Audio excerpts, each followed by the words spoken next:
Sense world کے معزز دوستوں، میں ہوں احمد رسول نوری اور آپ تمام دیکھنے اور سننے والوں کو السلام علیکم۔ دوستو، قیامت سے پہلے کا آخری رمضان کیسا ہوگا؟ اگر رمضان میں یہ نشانی دیکھ لیں تو سمجھ جائیں کہ قیامت بہت قریب ہے۔ حدیث مبارکہ کے مطابق حضرت نعیم بن حماد سے روایت ہے کہ قیامت سے پہلے، آخری رمضان سے پہلے، جب امام مہدی علیہ السلام کا ظہور ہوگا تو آسمان پر پر اسرار چینخ سنائی دے گی۔ کچھ بہرے اور کچھ اندھے ہو جائیں گے۔ اگر تم یہ علامات پالو تو 1 سال کا رزق اپنے پاس اکٹھا کر لینا، کیونکہ اس کے بعد دنیا کے اندر جنگ اور بہت بڑے فتنے کا آغاز ہوگا۔ رسول کریم صلی اللہ علیہ وآلہ وسلم نے یہ بھی فرمایا تھا کہ یہ آواز جمعہ کے دن آدھے رمضان کے درمیان میں سنائی دے گی۔ اس کے بعد سورج گرہن کی روشنی دکھائی دے گی جس کا پتہ نہیں لگایا جا سکے گا کہ یہ آخر کہاں سے آ رہی ہے۔ اس روز وہی شخص محفوظ رہے گا جو کہ اللہ تعالیٰ کے حضور سجدہ کرے گا اور اسے راضی کرے گا۔ یہ ان تمام ویڈیوز کا لب لباب جو کہ سوشل میڈیا پر یا انٹرنیٹ پر پچھلے 2 سال سے جنگل کی آگ کی طرح پھیلائی جا رہی ہیں، اور ان تمام ویڈیوز کو ایک ایسی جھوٹی حدیث کی بنیاد پر کھڑا کیا گیا ہے جو کہ موجود ہی نہیں ہے۔ سب نے ایک دوسرے کی دیکھا دیکھی بس رمضان کے مہینے کے اندر اس ٹاپک کو ٹرینڈنگ سمجھتے ہوئے صرف ویوز کی خاطر جھوٹ بولنا شروع کیا ہوا ہے۔ اب ان سب ویڈیوز کے اندر آپ کو ایک چیز ہی کامن ملے گی کہ قیامت کی آخری نشانیوں کو ملا کر، جو کہ مختلف احادیث مبارکہ سے مختلف نشانیوں کی صورت میں ثابت ہیں، ان کے ساتھ ایک جھوٹی حدیث کو مکس کرنے کی کوشش کی گئی ہے۔ یعنی کچھ سچ کے ساتھ زیادہ جھوٹ اتنا کانفیڈنس کے ساتھ مکس کیا گیا ہے کہ پوری بات سچ لگے۔ اور یہی وجہ ہے کہ کوئی بھی شخص ان میں سے آپ کو کوئی حوالہ یا کوئی اس حدیث کا ریفرنس نہیں دے سکے گا۔ جھوٹی حدیث بنانا یعنی نبی کریم صلی اللہ علیہ وآلہ وسلم کی ذات بابرکت کی طرف کوئی ایسی بات منسوب کرنا جو کہ آپ صلی اللہ علیہ وآلہ وسلم نے فرمائی ہی نہیں۔ ایسے لوگوں کے بارے میں نبی کریم صلی اللہ علیہ وآلہ وسلم نے خود حدیث سنائی کہ ایسے لوگ اپنا ٹھکانہ جہنم کے اندر دیکھ لیں، اور جھوٹوں پر اللہ تعالیٰ کی لعنت ہے۔ اب یہ انتہائی سینسیٹیو معاملہ ہے، کوئی تاریخ نہیں ہے جس کے اندر آپ اپنی مرضی کے مطابق کچھ بھی شامل کر کے لوگوں کے ایمان اور عقیدوں کو خراب کریں۔ اور دوسرا، ماشاء اللہ، ہماری بھولی بھالی عوام جو کہ بنا تحقیق کیے بس ماشاء اللہ سبحان اللہ کہہ کر آگے بڑھ جاتی ہے۔ اب اس طرح کی حدیث زبانی کلامی سن کر اتنی زیادہ عام ہو جاتی ہے کہ لوگ انہیں اپنے عقیدے کا حصہ بنا لیتے ہیں۔ اور اگر کل کو ایسا ہوتا ہے کہ حدیث مبارکہ کے اندر بیان کیا گیا ریئل لائف کے اندر اگر کچھ موجود نہیں ہوتا تو ظاہر ہے کہ لوگوں کا اس سے ایمان کمزور ہوگا، اور یہ ساری خرابی انہی لوگوں کی وجہ سے پیدا ہوتی ہے جو کہ بس سنی سنائی باتیں بنا ذمہ داری کے آگے پھیلا دیتے ہیں۔ خاص طور پر قیامت کی نشانیوں کو اس مقصد کے لیے بہت زیادہ استعمال کیا جاتا ہے۔ طرح طرح کی من گھڑت روایات کے ذریعے مسلمانوں کے خوف اور جذبات کو استعمال کیا جاتا ہے۔ قیامت یعنی موت کے بعد دوبارہ انسانوں کو زندہ کرنا، انہیں قبروں سے کھڑا کر دینا۔ دنیا کے تمام مسلمانوں کا اس پر یقین ہے، اور جو بھی شخص اس پر یقین نہیں رکھتا وہ کافر ہو جاتا ہے۔ امام مہدی علیہ السلام کے ظہور سے بھی کسی کو انکار نہیں ہے۔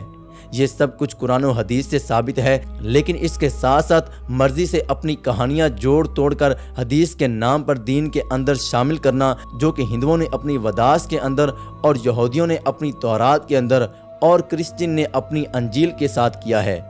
اور یہ بڑا خطرناک معاملہ ہے۔ اب قرآن پاک کیونکہ قیامت تک کے لیے اللہ تعالیٰ کے وعدے کے مطابق محفوظ ہے، تو ان لوگوں نے اب حدیثوں کا سہارا لینا شروع کر دیا ہے۔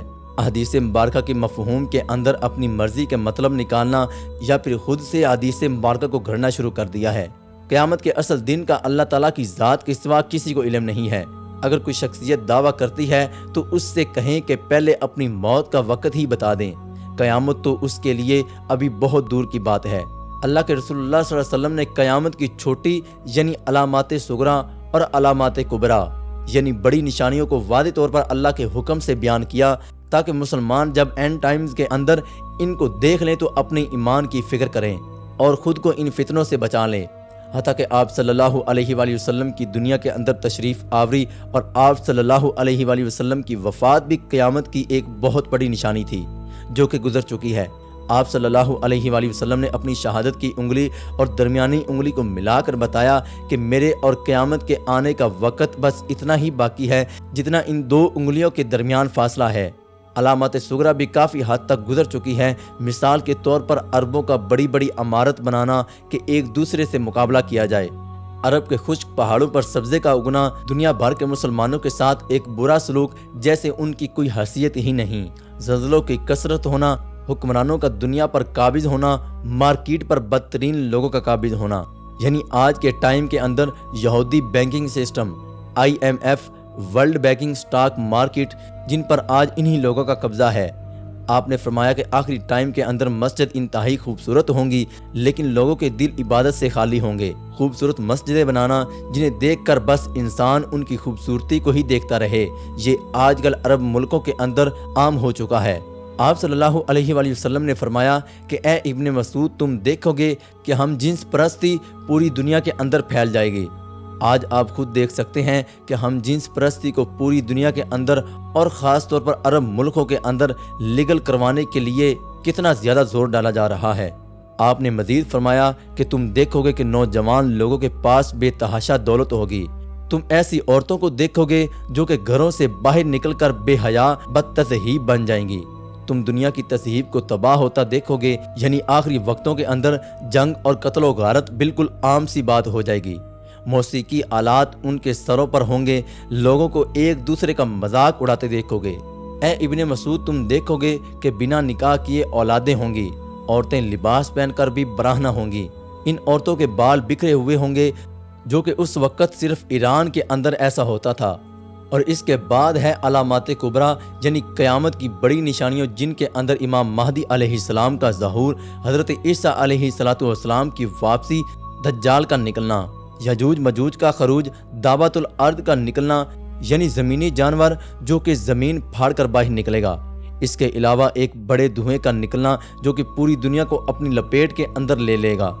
یہ سب کی سب نشانیاں بھی باقی ہیں جو کہ مستند حدیث کے حوالے سے ہمیں معلوم ہوتی ہیں، لیکن آپ جانتے ہیں کہ لوگوں کی یہ فطرت ہے کہ ان کو ہمیشہ کچھ نہ کچھ نیا چاہیے، اور یہی چیزیں ہیں جو کہ دین کے اندر اضافے یا پھر بدعات کا آغاز کرتی ہیں، کیونکہ لوگ سنسنی اور خوف کو پسند کرتے ہیں، اور اسی لیے سچی جھوٹی ہر بات پر بس بنا تحقیق کیے اس پر یقین کر لیتے ہیں۔ دوستو، آپ کو بتاتے چلیں کہ قیامت کا وہ دن ہے جس پر نہ صرف دین ابراہیمی کے ماننے والے لوگ مذہبی طور پر یقین رکھتے ہیں، بلکہ آج کے سائنسدان بھی اس بات کا اقرار کرتے ہیں کہ یہ کائنات بنی ایسی ہے کہ ہمیشہ کے لیے قائم نہیں رہ سکتی۔ قرآن کریم کے اندر بیان کیا گیا ہے کہ سورج، چاند، ستاروں کو قیامت کے دن لپیٹ دیا جائے گا۔ جب قیامت کے دن یہ کپڑا لپیٹا جائے گا تو یہ کائنات بالکل فنا ہو جائے گی، اور اس کے بعد اللہ تعالیٰ دنیا کے تمام انسانوں کو دوبارہ قبروں سے نکال کر میدان محشر کے اندر اکٹھا کرے گا اور حساب کتاب کا آغاز ہوگا۔ اللہ تعالیٰ سے دعا ہے کہ وہ ہمیں عذاب قبر اور میدان محشر کی سختیوں سے بچائے۔ آمین ثم آمین۔ ویڈیو اچھی لگی ہو تو ویڈیو کے بارے میں آپ کی رائے کیا کہتی ہے، اپنی رائے کا اظہار کمنٹ سیکشن میں لازمی کریں، اور ہمارے چینل کو سبسکرائب نہیں کیا تو چینل کو سبسکرائب کر لیں۔ اللہ نگہبان۔